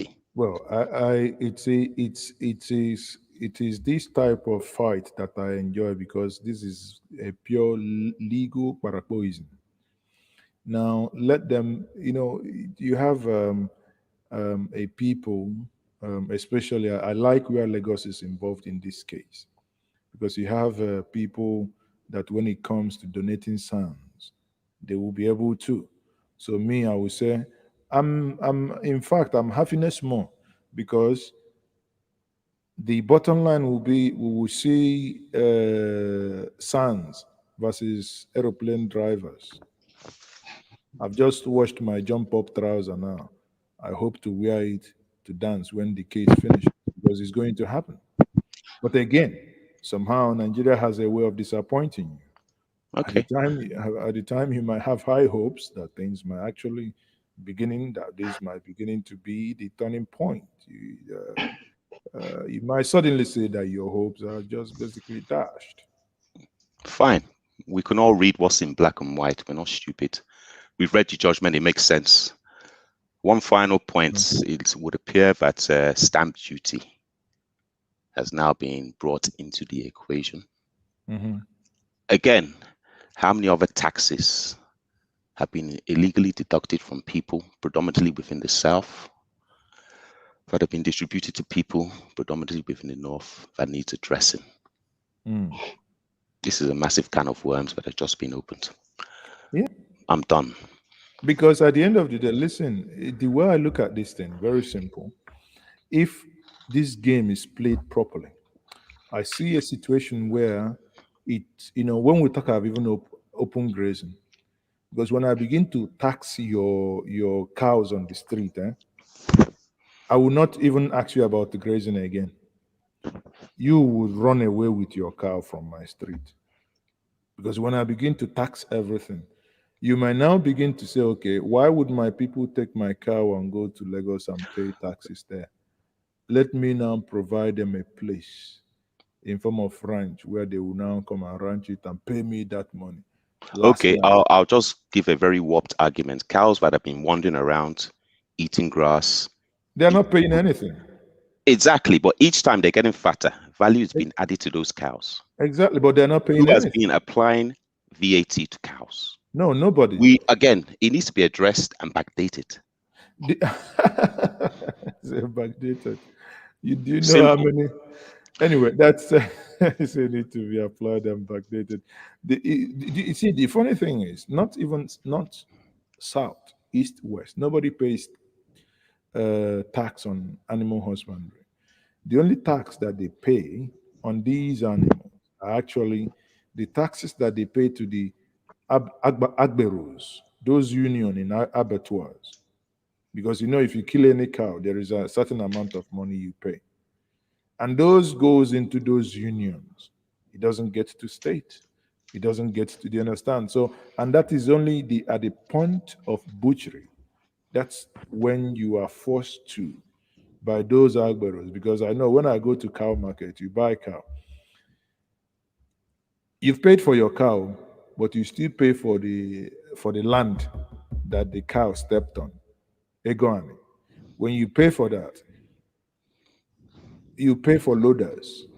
You pay, somehow they would eventually, extract all the extractable from you. But I see your point.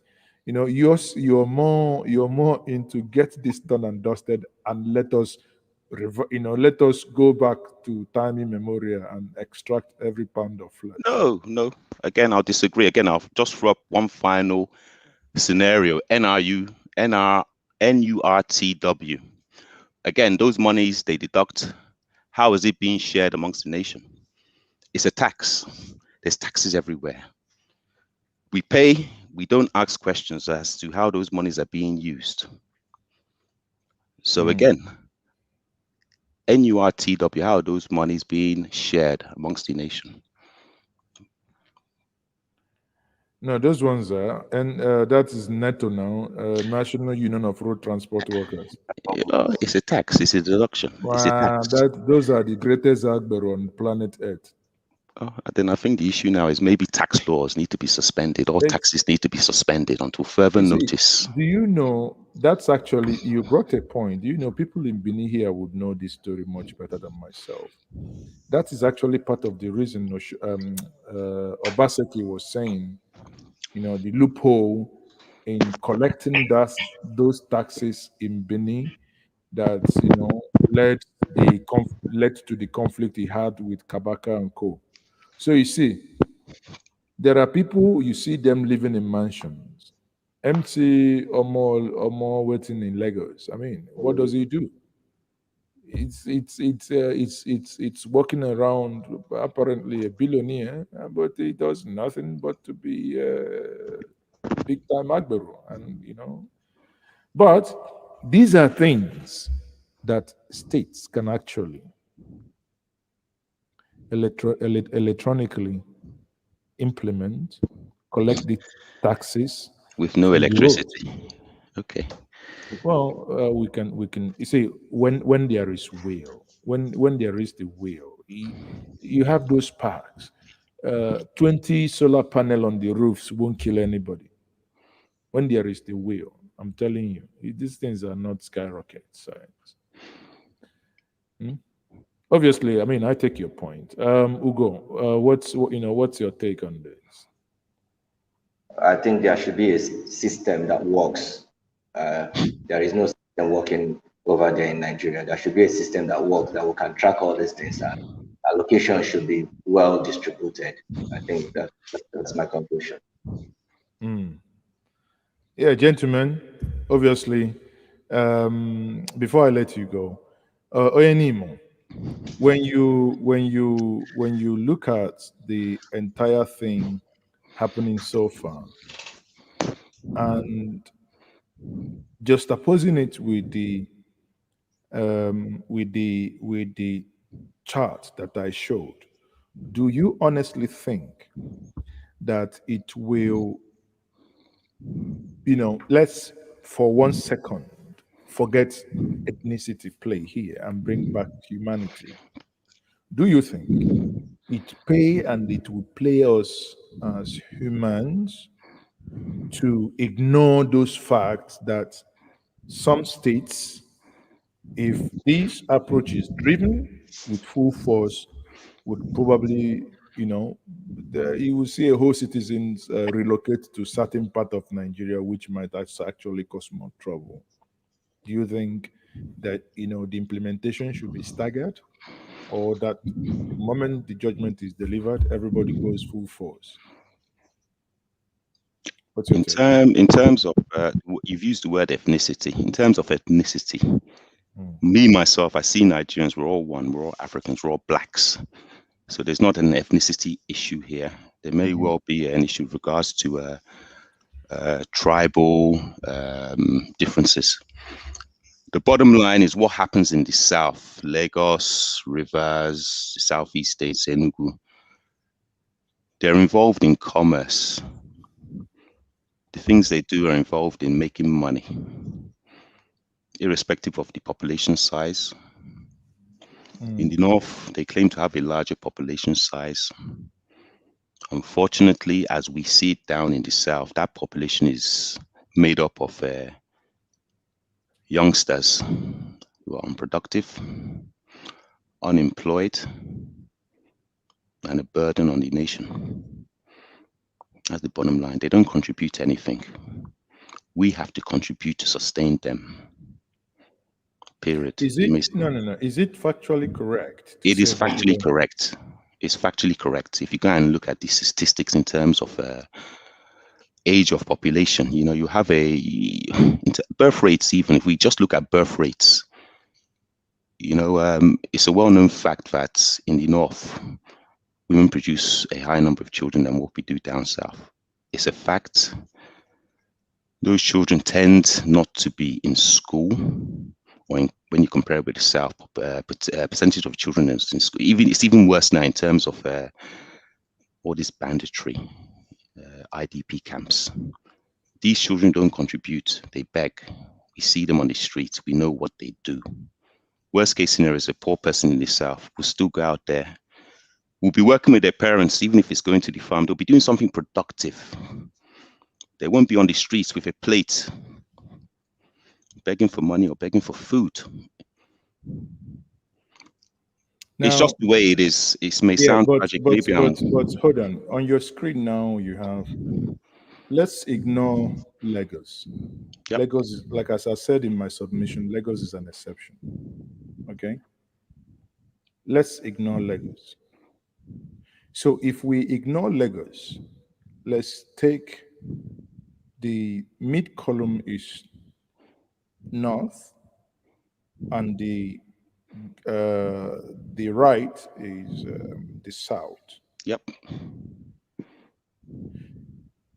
And look at how much the southeast generates. So 96. Just to be whatever you are looking at and what I'm staring at, you're confident in these figures, yeah?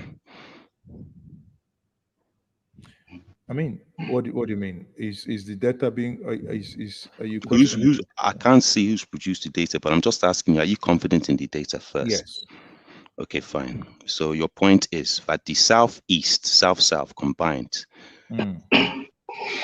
when you compare it with what? The northern states? Okay, now you see, there is this, or because this is from StatSense. You go to Twitter and obviously that's so this is from the StatSense. Now, what I'm saying here is, if I look at the overall picture of obviously taking population into account, the southeast is a center of commerce, yet the southeast generates 61.7 billion. What it means is, if this vehicle is driven without deeper thinking, even the southeast is in a very grave, dangerous plan. Again, I like stats, but without looking at the data behind this, I can't really get into it. But what I would say is, I'm suspecting that the south, and the southwest, in terms of this revenue, they're including oil proceeds, which are not including within the southeast. Well, the southeast, no, of course it does. You know, if this is IGR, right? This is internally generated, so it's okay. Apologies.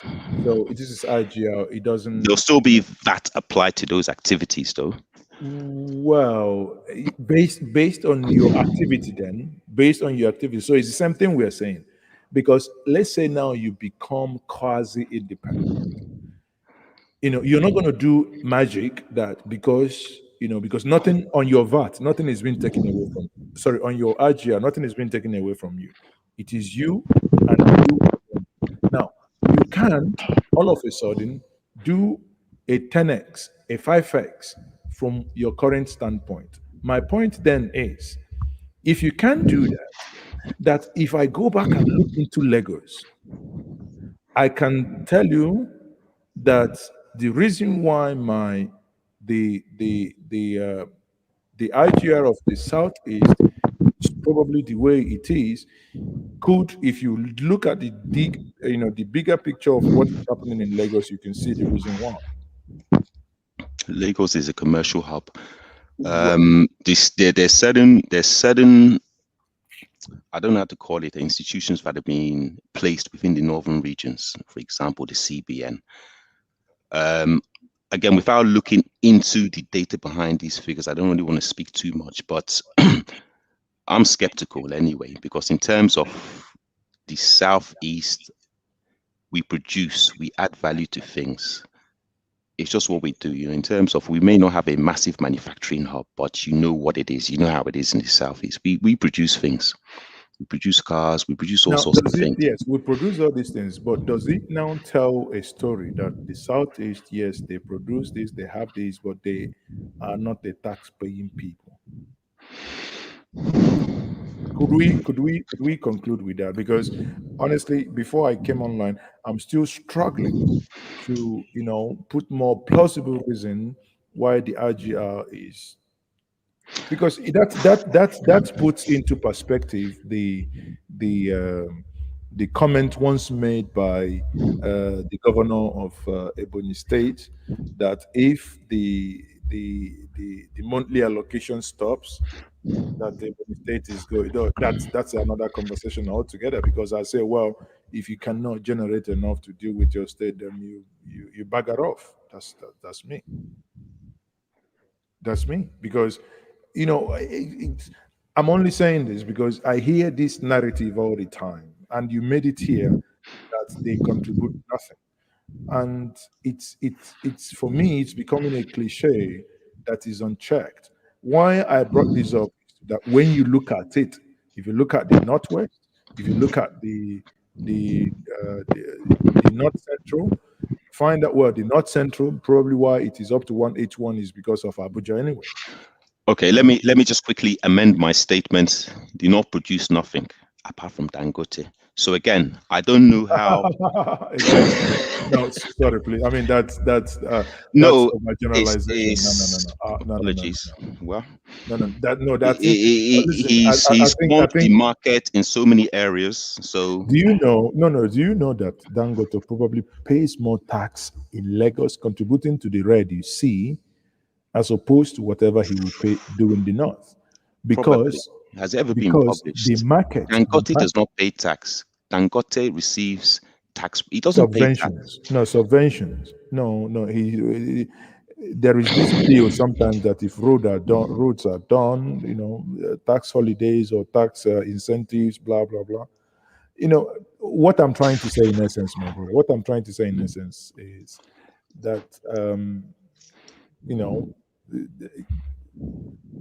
we don't make certain sweeping statements. I mean, we there are things we know, but also that we don't make such, like someone is saying here that the Eluka is saying that the data and the figure from the Southeast is strong.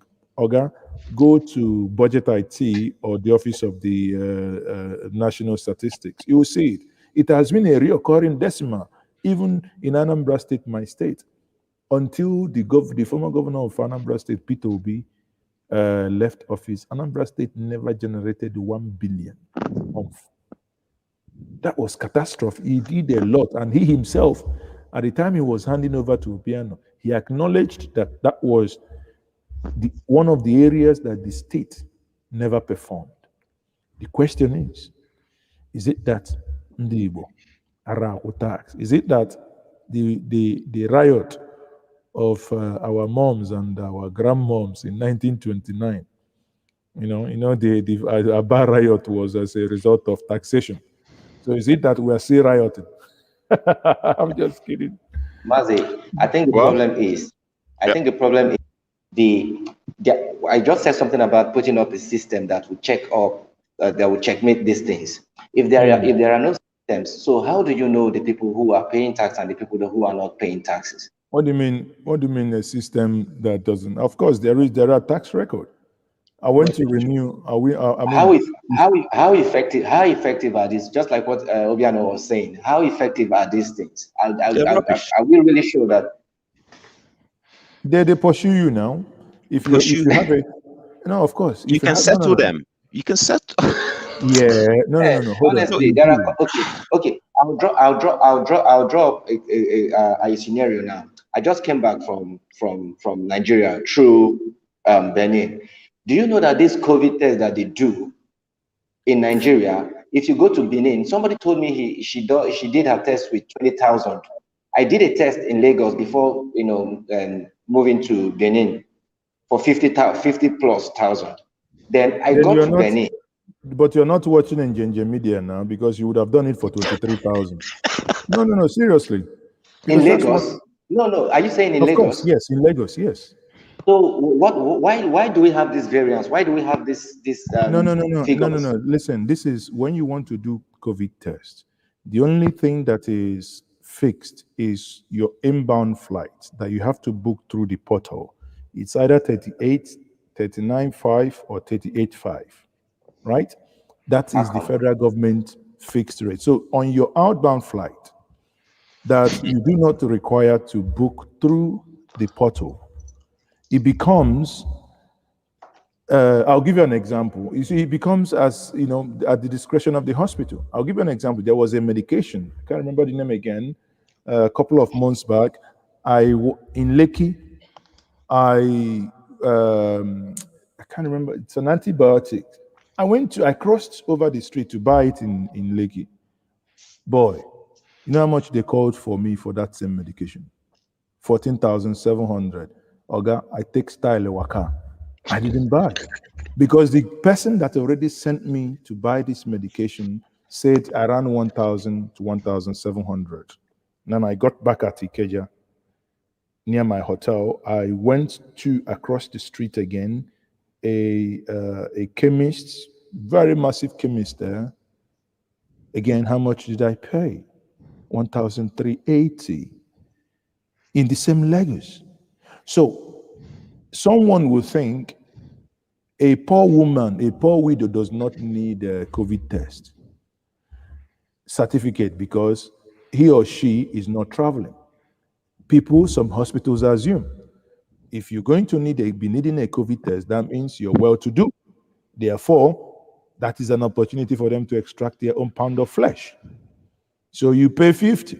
But if you're watching Ginger Media here, we have partners, they charge you, our official price is 25,000, but you tell them you're coming from Ginger Media, they charge you 23,000.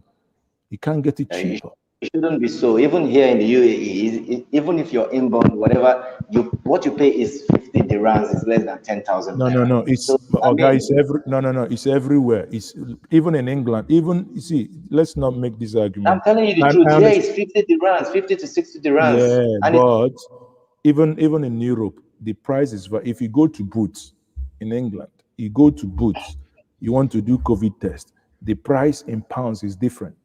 If you go to private hospital, there are people that charge 250 pounds. You go to Boots, you pay between 70 and 85 pounds. But these are still in the same country. There are people that charge Google it. It's online there. So the point remains that, let's try as much as possible to be very factual in all these things. I mean, that's it. Mazi, may I make a quick comment, yeah? Please go ahead, sir. So in the UK, they give out test kits for free. They dash them. No, not when you're traveling. Okay, but if you enter the UK tomorrow and you want to have a COVID test, they give kits away for free. You don't pay for a COVID test. That's, you see, listen, as a taxpayer in the UK. That's not when you're what our brother said. Sorry. I'm just saying, if you're in the UK, I'm not saying if you're in the UK and you suspect you have COVID, they will not charge you for a COVID test. Exactly. But do you know in Nigeria, those government designated areas, hospitals, you still go in, they're not going to charge you. Are you aware of that? That's how it should be. Exactly. That's how it should be. No, because the issue is that there is no need to misinform the public. One mistake we make is, I understand that the system does not work. I understand that there is, in fact, we haven't even started. right? But I know that if you go to the on their portal, there are, like, if you come to Enugu, for instance, there are designated government approved hospital. You come in normally, it might take you time. This the government yati, but it's going to be, there is no charge to you. But you want to travel to America or Ghana, your own money, you must pay. Something happens in England. You go to Germany today, you want to travel out of Germany, you pay. Even when you want to, listen, even what they now do, even when you are in Nigeria, you want to come into England, you want to come into Germany, it doesn't matter you are the prime minister, you will pay for your COVID test from Nigeria before they allow you board your flight. You will pay from Nigeria, you will pay the one you will do in England before they allow you. And you come back in England, you have to do it. So it's not like it's something extraordinary. But if you are sick, or if you say you have symptoms, you're not traveling anywhere now. But there is a loophole, but I won't tell you that one. Even in English. I'll tell you offline. I invented it. I'm joking. Okay. So you've exploited the loophole. No, You no, see, no, a no, no, Nigerian no, man, he loves the loophole. He wants the system to work, and he's exploiting loophole. no, I don't play that. That's what lawyers do now. Legal people do. They invent laws. They invent loopholes at the same time. That's their job. Yeah. Anyway, I've spoken enough. Thank you for your time. Yes. Guys, thank you very much for joining me. Thank you. Thank you, Doc. Stay safe, guys. Yeah. So, people, it's been a wonderful conversation. Like I said, yeah, someone here, Antonio Koye, is saying something and agreeing with me. Yes, boots charge £80, and they send you the kit. You go buy the kit, they will send you in a sealed whatever. When you finish swapping, you put it back and you send. Now, there are some clinics, private clinic, they charge even 250. I am aware of that, 250. Those private units are big clinics that our politicians will want to do. Yes, you go to NHS, they will do it for free. But it is because you're not feeling fine, not that you want to go to a burial or you want to go and do something else. Everyone, it has been a very wonderful conversation with us this evening. I think we'll call it a day. In this case, I would say I am indeed happiness more that you being part When of my this conversation. 7-year-old grandson called me and said, Grandpa, tell me the truth. Why did they call you Liar Mohammed? Yeah, I did not call you Liar Mohammed. Sorry. What I want to say is this evening, no matter what we have said, be very careful, be very vigilant, because there is insecurity. Do not allow yourself to be part of the statistic. Stay blessed. Stay safe. I am your host, and I am still Mazes. Okay. Good night.